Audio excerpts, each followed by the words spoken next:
your current books, but please be aware that there are changes that's going to get implemented, and you then need to take into consideration even those changes. Very briefly, what is the background? ICDS is applicable to all assessees following the mercantile system of accounting. What does that mean? So if you have assessees who follow cash basis, and if that's an option, so say for example, if you have individual assessees, or for that matter partnerships, who have the option of following cash basis, ICDS may not be compulsory. And it's not compulsory, because what they're saying is it applies only where you have the mercantile system. They're applicable only for computing profits and gains from business or profession and income from other sources. So if you have, if you just have capital gains, okay, as a separate source of income, this particular may not be applicable at all. ICDS are not applicable or relevant for the purposes of maintenance of books. So what does this mean? This is again one of the tax requirement, i.e. you will have your books which will be maintained on the basis of Ind AS, IGAAP, IFRS, and you then, when you're sitting in, when you sit to compute your taxable income, you will have to follow each of these accounting standards and the disclosures which have been prescribed. Does it mean that you need to take into, you will be looking and reviewing all of this only when you're filing the return? Answer is no. Because when the provision for tax figure, which gets reflected in your accounts, you actually have to factor in all these changes before you send your number, before the tax guy sends his number to the CFO.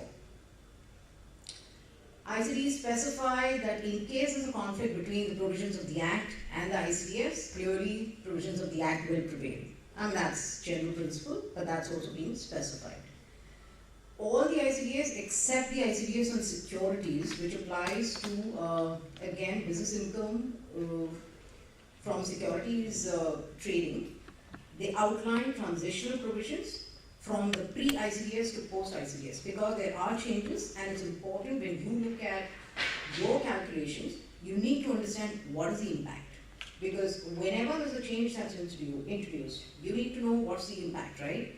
And so there are transitional provisions which have been provided in most of the ICDs, except the one on securities, in terms of, how do you deal with these specific issues.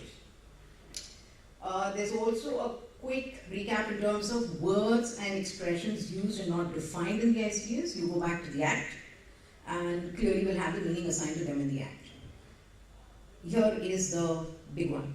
If in case if the assessing officer is not satisfied that the ICDS is being regularly followed, then the assessing officer can undertake a best judgment assessment. So you have provisions of the Act, you have the ICDs, and if the AO believes that you're not following the ICDS, then he has the ability to carry out a best judgment assessment. This is over and above the powers that he any which way has under the Act as well.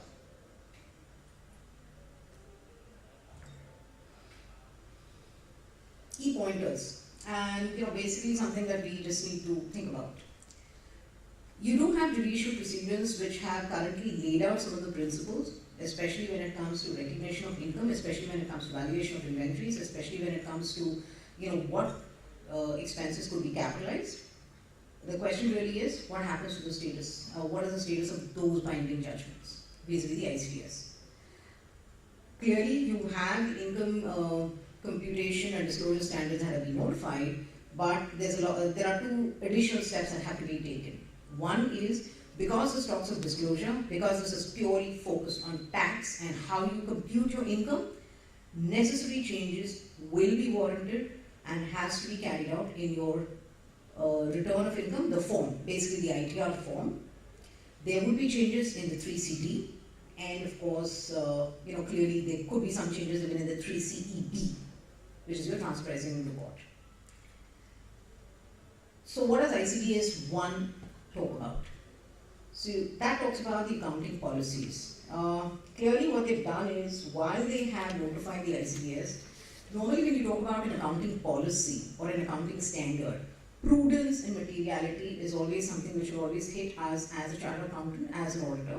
Now clearly I'm not necessarily stepping into the role of a statutory auditor, but prudence and materiality is something which every business, it's pretty much akin to every business, right? That is absent. There isn't a concept of prudence, or there isn't a concept of materiality sitting in the ICDS.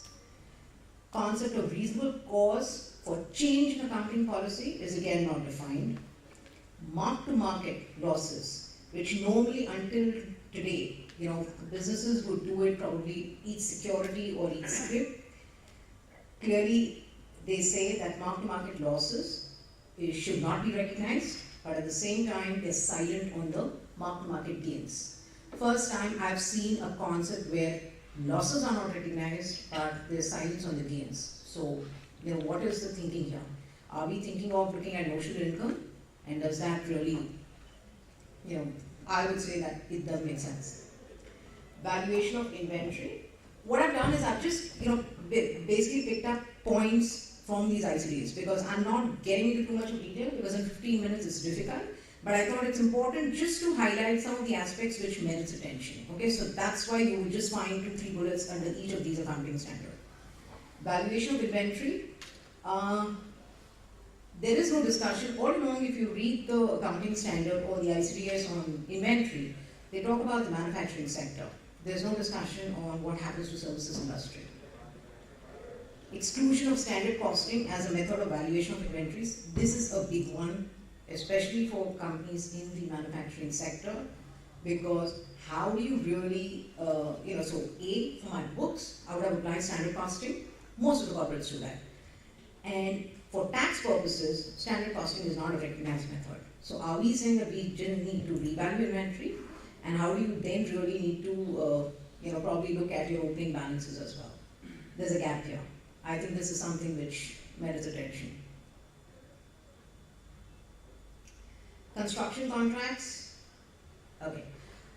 ICDS clearly just recognizes percentage of completion method. What they've done is they recognize foreseeable losses regardless of the commencement stage or completion of the contract. However, they do not permit expected losses. So if you know that there's a loss that's expected on a particular contract, erstwhile, which probably you could have taken as a deduction, today it's not possible.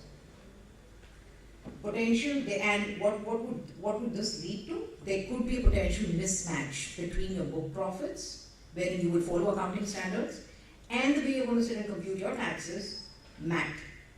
Clearly because that's a tax outflow. So on one hand, if you see, I said, okay, this is what your accounting standard says. So just let's take a step back. When the FM made in his speech, he said that over a 4-year period, you're going to see a reduced rate of corporate tax, right? And of course, with the intent that he will do away probably with some of the incentives that are available, try to mitigate tax litigation, try to mitigate tax disputes to the extent possible, and simplify a corporate or probably a tax manager's life, saying that, okay, you've got to do 1, 2, 3, 4, 5 steps, that's it. Let's focus on business, let's not spend too much of time on all these various issues. However, I think it's a good step. However, there are some gaps. And I think it's imperative and important that these get addressed at this stage itself. So I think as industry, if you first need to understand what's the impact, the moment you get this, probably you need to take it up with the ministry, saying that there are certain gaps and I think those need to be bridged. Because it's not as if we are achieving. So the objective, and if you see some of the provisions that have been introduced, it has an impact on your cash flow, it has an impact on your deferral of certain benefits, and it does have an impact in terms of trying to get certainty on the income, but at the same time, there isn't any discussion about the losses or the cost at a very broad level. Going to the next, which is on revenue recognition. Here again, very clearly, they've said that services income should be offered to tax on percentage of completion method, because that's the only method that's recognized under the ICDS, which instead of what you would have for your book purposes under the institute guidelines or the accounting standard, wherein you do have the ability and the option of following the complete contract method as well. So there's a distinction here. Clearly, there could be a gap. What is a gap? I think that's what business will figure out. The sixth ICDS, which effectively talks about changes in foreign exchange rates. Some of the key changes that they've introduced is exchange difference on settlement, conversion of monetary items on the last year of the previous year to be recognized as income stroke expense, which is fine. Any differences even on account of capital or capital account is also to be recognized as income stroke expense. So there's a difference between what Section 43A of the Income Tax Act provides for and Rule 115, so there's a gap. Now clearly, if I were to look at the two, I would still say that clearly the provision of the Act will override what's sitting in the ICDS. So you will have to review which are those transactions which get impacted. You will have to take a call in terms of this is the position you want to go with, and that has to be very clearly, to my mind, disclosed. Because at the end of the day, this is not just computation, but it's also a disclosure standard. Exchange, okay, they have introduced a concept, and this is, to my mind, this is again, not really a big one, but this second point merits attention. You now have a concept of foreign integrated operations and non-integrated foreign operations, which is at NIFO, the NIFO. What is integrated operation and what is not integrated operation? They've given examples and they've kind of clarified. So if I were to read some of those conditions at a very broad level, you could say, if it's an operating branch outside of India, operating completely on a standalone basis, then that could fall within NIFO, that is non-integrated foreign operation. However, if you have foreign branches or foreign offices wherein predominantly everything is done from India, then that would fall as an integrated operation. And clearly there's a distinction that's been drawn about in terms of how do you really value your transactions, how do you really value some of the, what is the treatment then to be given on account of the exchange differences. Mark to market on forward contract relating to trading, speculation, hedging to be recognized upon settlement as on the balance sheet date, as specified in the accounting standard. Government grants. They've simplified this. They've said only two approaches.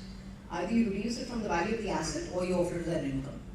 Forget about the days of being taxed as capital receipt. That's something which is not, it's not been discussed and it's not included. So that, to some extent, they have said that this is